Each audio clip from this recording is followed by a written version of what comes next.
মরা ব্যক্তির কাছে গেলে করণীয় কি? রোগী দেখতে যাওয়া মুসলিমদের পারস্পরিক অধিকার, আর যে রোগী দেখতে যাবে তার জন্য উচিত হবে রোগীকে তওবা, জরুরি ওসিয়ত এবং সর্বদা আল্লাহর জিকির করার স্মরণ করিয়ে দেওয়া। কেননা রোগী এই সময় এই জাতীয় বিষয়ের খুব বেশি মুখাপেক্ষী থাকে।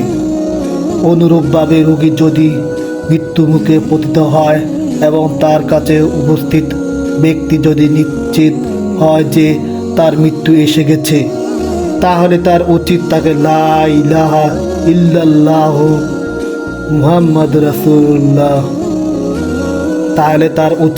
লা ইলাহা ইল্লাল্লাহ পড়ার কথা স্মরণ করিয়ে দেওয়া, যেমনটি রাসূল সাল্লাল্লাহু আলাইহি সাল্লাম আদেশ করেছেন।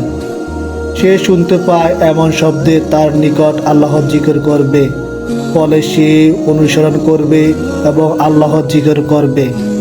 বিদ্বানগণ বলেন, মুমূর্ষু ব্যক্তিকে লা ইলাহা ইল্লাল্লাহ পড়ার জন্য আদেশ করা উচিত নয়, কেননা তার মনটা ছোট হয়ে যাওয়া এবং তার এই কঠিন অবস্থার কারণে সে লা ইলাহা ইল্লাল্লাহ বলতে অস্বীকার করে বসতে পারে, আর অস্বীকার করে বসলে তার শেষ ভালো হবে না।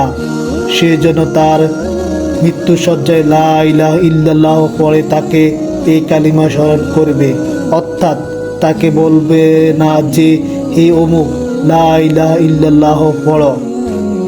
এমনকি বিদ্বানগণ বলেছেন, যদি তাকে স্মরণ করিয়ে দেওয়ার পর সেই স্মরণ করে এবং লা ইলাহা ইল্লাল্লাহ পড়ে, তাহলে তখন চুপ হয়ে যাবে এবং তার সাথে আর কোনো কথা বলবে না, যাতে দুনিয়াতে তার সর্বশেষ কথাটি হয় লা ইলাহা ইল্লাল্লাহ। কিন্তু মুমূর্ষু ব্যক্তি যদি তারপর আবার অন্য কোনো কথা বলে ফেলে, তাহলে আবার তাকে লা ইলাহা ইল্লাল্লাহ স্মরণ করাবে, যাতে তার শেষ কালিমাটি হয় লা ইলাহা ইল্লাল্লাহ।